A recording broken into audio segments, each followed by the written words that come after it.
Hello warriors, welcome back. Previous వీడియోలో మనం functions గురించి అండ్ అలాగే లూప్స్ గురించి డిస్కస్ చేసుకున్నాము. ఓకే, ఈ వీడియోలో మనం పైథాన్లో డేటా స్ట్రక్చర్స్ ఏంటి అని డిస్కస్ చేసుకోబోతున్నాం. ఓకే, డేటా స్ట్రక్చర్స్లో మేజర్గా టూ టైప్స్ ఉన్నాయి పైథాన్లో. ఫస్ట్ వచ్చేటప్పటికి లిస్ట్, సెకండ్ వన్ వచ్చేటప్పటికి డిక్షనరీస్. ఓకే, అసలు డేటా స్ట్రక్చర్స్ ఎందుకు ఇంపార్టెంట్ అని మీకు క్వశ్చన్ రైజ్ అవ్వచ్చు. దానికి సొల్యూషన్ ఏంటంటే, డేటా స్ట్రక్చర్స్లో మనం మల్టిపుల్ వాల్యూస్ని స్టోర్ చేసుకోవచ్చు. అండ్ అలాగే డేటాని ఒక ఆర్గనైజ్డ్ వేలో మనం ఆర్గనైజ్ చేసుకోవచ్చు, లైక్ ఒక స్ట్రక్చర్డ్ వేలో ఆర్గనైజ్ చేసుకోవచ్చు. అండ్ అలాగే డేటా ఆపరేషన్స్ అనేవి కూడా చాలా ఎఫిషియెంట్గా చేయొచ్చు. ఓకే, నెక్స్ట్ ఇందులో ఫస్ట్ వచ్చేటప్పటికి లిస్ట్. లిస్ట్ అనేది ఏంటంటే ఒక ఆర్డర్డ్ కలెక్షన్.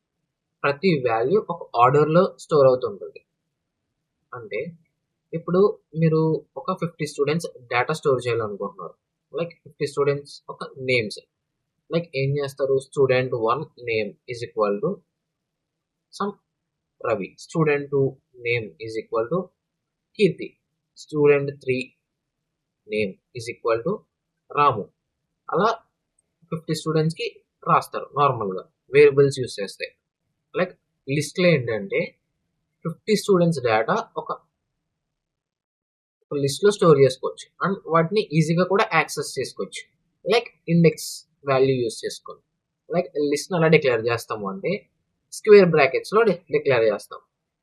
ఓకే, అండ్ ఆ స్క్వేర్ బ్రాకెట్స్లో మనం వాల్యూస్ని కామాతో సపరేట్ చేసి ఎన్ని నెంబర్ ఆఫ్ వాల్యూస్ అన్నా రాసుకోవచ్చు. లిస్ట్ అనేది ఒక డైనమిక్ అరే లాంటిది. ఓకే, లిస్ట్ అనేది ఒక డైనమిక్ అరే లాంటిది, ఎన్ని వాల్యూస్ అన్నా స్టోర్ చేసుకోవచ్చు. ఓకే, నెక్స్ట్ లిస్ట్ ఎలా క్రియేట్ చేయాలి అంటే చూడండి, example numbers is equal to square బ్రాకెట్స్లో 10, 20, 30, 40, 50. అండ్ అలాగే ఇది నెంబర్స్ లిస్ట్. అండ్ అలాగే స్ట్రింగ్స్ని కూడా స్టోర్ చేసుకోవచ్చు లిస్ట్లో, like Apple, banana, orange, grape. And అలాగే మిక్స్డ్ డేటా టైప్స్ కూడా స్టోర్ చేసుకోవచ్చు మన లిస్ట్లో. లైక్ ఏంటి, integer, string, float, Boolean. Okay, and అలాగే మనం ఎంప్టీ లిస్ట్ని కూడా క్రియేట్ చేయొచ్చు. అండ్ అలాగే సింగిల్ ఐటమ్ లిస్ట్ని కూడా క్రియేట్ చేసుకోవచ్చు. ఓకే, అండ్ అలాగే లిస్ట్ మెథడ్స్, కామన్గా ఉండే లిస్ట్ మెథడ్స్ ఏంటి. ఓకే, ఫస్ట్ ఇది అపెండ్. అపెండ్ అనేది ఏంటంటే ఇప్పుడు మన లిస్ట్ ఉంటుంది కదా, ఆల్రెడీ మనం లిస్ట్ని క్రియేట్ చేసాం, ఆ లిస్ట్లో ఒక వాల్యూని యాడ్ చేయాలి. ఓకే, మనం ఈ అపెండ్ అనేది ఎలా ఉపయోగపడుతుందంటే మనం క్రియేట్ చేసిన వాల్యూ అనేది కరెంట్ ఉన్న లిస్ట్లో లాస్ట్ని యాడ్ అవుతుంది.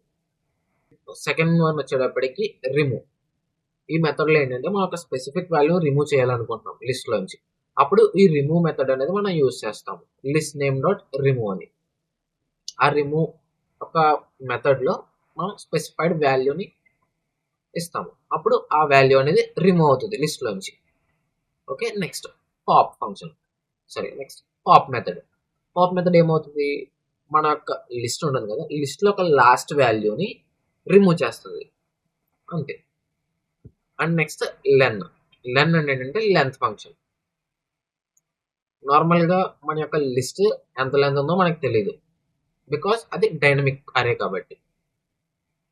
సో అందుకనే ఈ లెంత్ అనే ఫంక్షన్ యూజ్ చేసి మన లిస్ట్ యొక్క లెంత్ అనేది తెలుసుకుంటాం. ఇప్పుడు మనం లిస్ట్ మీద ఒక బేసిక్ ఆపరేషన్స్ చేద్దాము. ఓకే, లైక్ ఇప్పుడు నేను ఒక లిస్ట్ క్రియేట్ చేస్తున్నాను. ఓకే, లైక్ నమ్స్ అని ఒక లిస్ట్ క్రియేట్ చేస్తున్నాను. ఇందులో 10, 20, 30, 40, 50 ఒక 5 వేరియబుల్స్ స్టోర్ చేస్తాను నమ్స్ అనే ఒక లిస్ట్లో.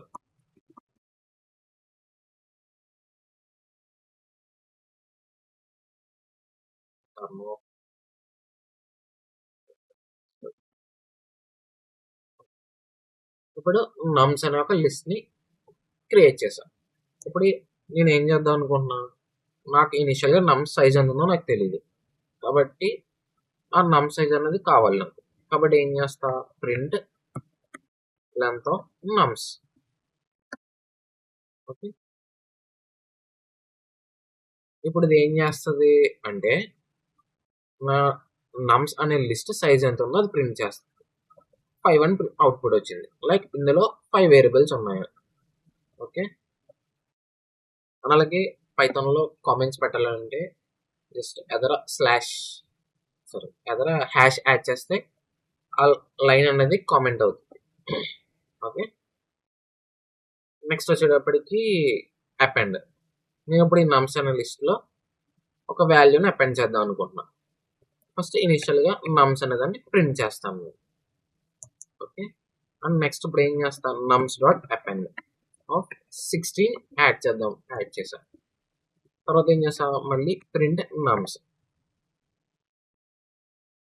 ఇప్పుడు ఏం జరుగుతుంది అంటే ఇనిషియల్గా నా యొక్క లిస్ట్లో 5 వేరియబుల్స్ ఉన్నాయి, 10, 20, 30, 40, 50. ఇక్కడ నేను నమ్స్ డాట్ అపెండ్ 60 ఇది ఏం చేస్తుంది, నా లిస్ట్లోకి లాస్ట్లో 60 అనే వేరియబుల్ని ఇన్సర్ట్ చేస్తుంది. అండ్ నా ఫైనల్ లిస్ట్ ఏంటి, 10, 20, 30, 40, 50, 60. ఇది అపెండ్ ఆపరేషన్. ఓకే, ఇప్పుడు నేను పాప్ చేద్దాం అనుకుంటున్నాను, నమ్స్ డాట్ పాప్.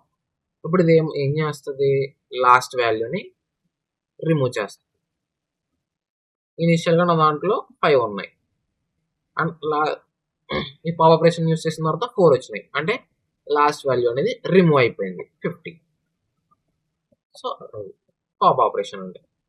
ఇప్పుడు రిమూవ్ ఆపరేషన్ గురించి మాట్లాడుకుందాం. నమ్స్ డాట్ రిమూవ్, నేను 30 రిమూవ్ చేద్దాం అనుకుంటున్నాను, అందుకని 30 నమ్స్ డాట్ రిమూవ్ 30 అని రాశాను. ఇప్పుడు దీన్ని ఎగ్జిక్యూట్ చేస్తున్నాను. ఇప్పుడు ఇనిషియల్గా నా దాంట్లో 10, 20, 30, 40, 50 అని ఉంది. ఈ ఆపరేషన్ చేసిన తర్వాత 10, 20, 40, 50 అంటే 30 రిమూవ్ అయిపోయింది. లైక్ దిస్ లిస్ట్ ఆపరేషన్స్ అనేవి జరుగుతాయి. Okay, this is about the lists. ఇప్పుడు మనం డిక్షనరీస్ గురించి మాట్లాడుకుందాం. డిక్షనరీ ఏంటంటే కీ వాల్యూ పేర్. అంటే ఇది ఒక స్ట్రక్చర్డ్ కీ వాల్యూ పేర్స్ని యూజ్ చేస్తుంది. లైక్ ఏంటంటే ఒక కీ ఉంటుంది, దానికి తగ్గట్టుగా ఇంకొక వాల్యూ ఉంటుంది. అంటే లెఫ్ట్ సైడ్ ఉన్నదాన్ని కీ అంటాము, రైట్ సైడ్ ఉన్నదాన్ని వాల్యూ అంటాము. ఈ రెండాటిని కాలన్ యూజ్ చేసి కంబైన్ చేస్తాము. ఓకే, ఇందులో ఏంటంటే ఈచ్ కి యూనిక్గా ఒక స్పెసిఫిక్ వాల్యూని మ్యాప్ చేస్తుంది. అండ్ అలాగే దీని యొక్క కీస్ని యూజ్ చేసుకొని మనం వాల్యూస్ అనేది రిట్రీవ్ చేస్తాము. ఓకే, అంటే లైక్ ఇప్పుడు లిస్ట్లో ఏంటి, మనం ఇండెక్స్ వాల్యూస్ యూజ్ చేసి రిట్రీవ్ చేస్తాము. ఓకే, బట్ డిక్షనరీస్లో ఏంటంటే మనం కీ వాల్యూస్ని యూజ్ చేసి వాల్యూ అనేది రిట్రీవ్ చేస్తాము. ఓకే, దీనివల్ల ఏమవుతుంది, కోడ్ అనేది కొంచెం రీడబుల్గా ఉంటుంది. ఓకే, అండ్ ఇది చాలా ఫ్లెక్సిబుల్. ఓకే ఓకే, ఇప్పుడు మనం డిక్షనరీస్ అలా క్రియేట్ చేయాలో చూద్దాం. ఓకే, జస్ట్ ఇక్కడ చిన్న ఎగ్జాంపుల్ ఉంది చూడండి. లైక్ స్టూడెంట్ అని ఒక డిక్షనరీ క్రియేట్ చేసా. అందులో నా ఫస్ట్ కీ వాల్యూ ఏంటి, నేమ్, దాని యొక్క వాల్యూ క్యాస్వా. అండ్ అలాగే నెక్స్ట్ కీ ఏంటి, ఏజ్, దాని యొక్క వాల్యూ 22. అండ్ అలాగే నెక్స్ట్ గ్రేడ్, దాని యొక్క వాల్యూ ఏ. అండ్ అలాగే కోర్సెస్, నేను ఏ కోర్సెస్ తీసుకున్నాను, మ్యాథ్స్, సైన్స్, ఫిజిక్స్, ఇది ఒక లిస్ట్. ఓకే, ఇలా ఒక డిక్షనరీ అనేది క్రియేట్ చేయొచ్చు. అండ్ అలాగే మనం ఎంటీ డిక్షనరీ అనేది కూడా ఫస్ట్ క్రియేట్ చేసుకోవచ్చు, తర్వాత మనం దాంట్లో వాల్యూస్ని యాడ్ చేసుకోవచ్చు. ఓకే, అది ఎలా యాడ్ చేయాలి, ఇప్పుడు స్టూడెంట్ అనేది డిక్షనరీలో ఫస్ట్ మనం కీ కావాలి కాబట్టి dictionary of key is equal to దాన్ని ఏంటి ఒక వాల్యూ మ్యాప్ చేస్తాము. అప్పుడు ఆ వాల్యూ అనేది ఆ కీ అనేది మ్యాప్ అవి ఆ డిక్షనరీలో స్టోర్ అవుతుంది. ఓకే, నెక్స్ట్ డిక్షనరీస్లో డేటాను ఎలా యాక్సెస్ చేస్తాము. ఇందులో 2 విధాలు ఉంటాయి, basic access, safe access. Basic యాక్సెస్లో ఏంటంటే మనం ఇప్పుడు స్క్వేర్ బ్రాకెట్స్ యూజ్ చేసి మన డిక్షనరీలో ఉన్న డేటాని రిట్రీవ్ చేసుకుంటాం. లైక్ స్టూడెంట్ ఆఫ్ నేమ్, అప్పుడు నేమ్ అనేది రిట్రీవ్ అవుతుంది. అలాగే ఏజ్ అనేది రిట్రీవ్ అవుతుంది. సేఫ్ యాక్సెస్ ఏంటి, డాట్ గెట్ మెథడ్ యూజ్ చేసి మనం మనకు కావాల్సిన వాల్యూని దాని యొక్క దాని యొక్క కీతో రిట్రీవ్ చేసుకుంటాం. ఒకవేళ ఆ వాల్యూ అనేది మన యొక్క డిక్షనరీలో ఆ కీ అనేది మన డిక్షనరీలో లేదు, అప్పుడు ఏం చేస్తుంది, నన్ అనే వాల్యూని రిటర్న్ చేస్తుంది. ఓకే, ఒకవేళ మనకు కావాల్సిన కీ అనేది అందులో ఉండొచ్చు, ఉండకపోవచ్చు. ఒకవేళ ఉంటే రిటర్న్ చేయాలి, లేకపోతే నాట్ ఫౌండ్ అనే ఒక స్ట్రింగ్ అనేది రిటర్న్ చేయాలి అనుకోండి. అప్పుడు మనం ఏం చేస్తాము, ఇప్పుడు మన కీ కామా ఆ స్ట్రింగ్ ఇస్తాము. ఒకవేళ ఈ కండిషన్ ఫెయిల్ అవుతే ఈ స్ట్రింగ్ అనేది రిటర్న్ అవ్వాలి అని. లైక్ దట్ సేఫ్గా యాక్సెస్ చేస్తాం డిక్షనరీని. ఓకే, ఇప్పుడు మనం ప్రాక్టికల్ ఇంప్లిమెంటేషన్ చూద్దాం ఒకసారి. ఓకే ఓకే ఇనిషియల్గా నేను స్టూడెంట్ అనే ఒక డిక్షనరీ క్రియేట్ చేస్తున్నాను.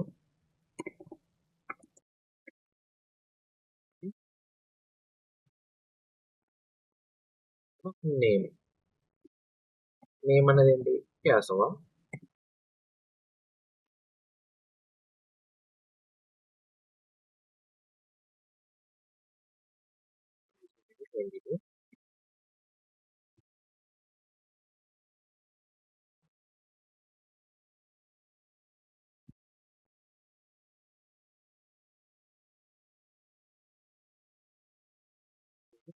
Is present true.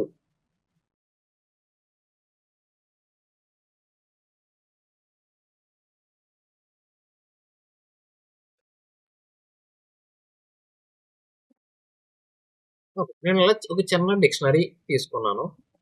ఓకే, ఇప్పుడు ఇందులో వాల్యూస్ యాక్సెస్ చేయాలి. అలాగా like print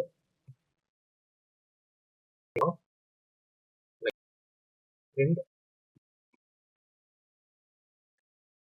student dictionary name square brackets లో నేను నేమ్ ప్రింట్ చేద్దాం అనుకుంటున్నాను. Like name. ఇప్పుడు ఈ ఫైల్ రన్ చేస్తున్నాను.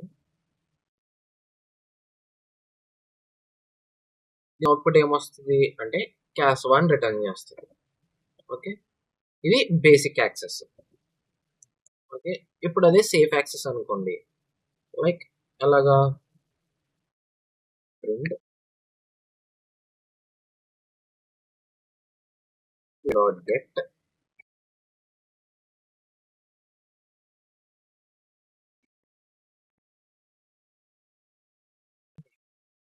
ఇప్పుడు ఇది ఏం చేస్తుంది, గెట్ అనే మెథడ్ యూజ్ చేసుకుని ఆ స్టూడెంట్ అనే డైరెక్టరీలోంచి నేమ్ అనే ఒక కీ యొక్క వాల్యూని రిటర్న్ చేస్తుంది. ఓకే, ఒకవేళ ఇక్కడే నేను అనదర్ కేసు ఇస్తాను, లైక్ ఈమెయిల్. ఇప్పుడు నా ఈ పైన ఉన్న డిక్షనరీలో ఈమెయిల్ అనేది లేదు. ఇప్పుడు నేను రన్ చేస్తున్నాను. ఇప్పుడు ఏంటి చూడండి, ఈ ఈమెయిల్ అనేది నా యొక్క డిక్షనరీలో లేదు కాబట్టి నన్ అనేది రిటర్న్ చేసింది.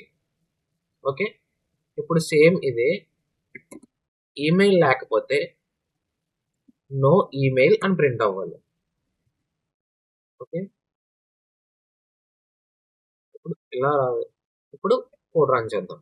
ఇప్పుడు ఇక్కడ చూడండి, నో ఈమెయిల్ అని ప్రింట్ అయింది. లైక్ దట్ మనం ఇలా సేఫ్గా డిక్షనరీస్ని హ్యాండిల్ చేయొచ్చు. అండ్ అలాగే మనం డిక్షనరీస్ని కూడా ఈజీగా అప్డేట్ చేయొచ్చు. అది ఇప్పుడు ఎలాగో చూద్దాం.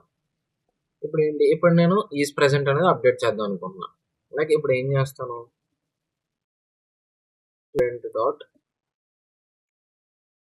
Student of is present equal to falls. Student అనే డిక్షనరీ మొత్తాన్ని ప్రింట్ చేస్తున్నాను. ఇప్పుడు నేను ఈ కోడ్ రన్ చేస్తాను. చూడండి, లైక్ ఈజ్ ప్రెసెంట్, ఇక్కడ ఇనిషియల్ గా ఈజ్ ప్రెసెంట్ అనేది ట్రూ అని ఇచ్చా. ఓకే, నేను ఇక్కడ మళ్ళీ అప్డేట్ చేసా, స్టూడెంట్ ఈజ్ ప్రెసెంట్ అనేది ఫాల్స్ అని. ఇప్పుడు డిక్షనరీలో కూడా అప్డేట్ అయింది ఫాల్స్ అని. ఓకే, లైక్ దిస్ మనం డిక్షనరీలో ఉన్న వాల్యూస్ ని అప్డేట్ చేసుకోవచ్చు. Okay, that's it about dictionaries. ఈ వీడియో కనుక మీకు నచ్చినట్టయితే లైక్ చేయండి, షేర్ చేయండి, సబ్స్క్రైబ్ చేయండి. Thank you for watching. Bye.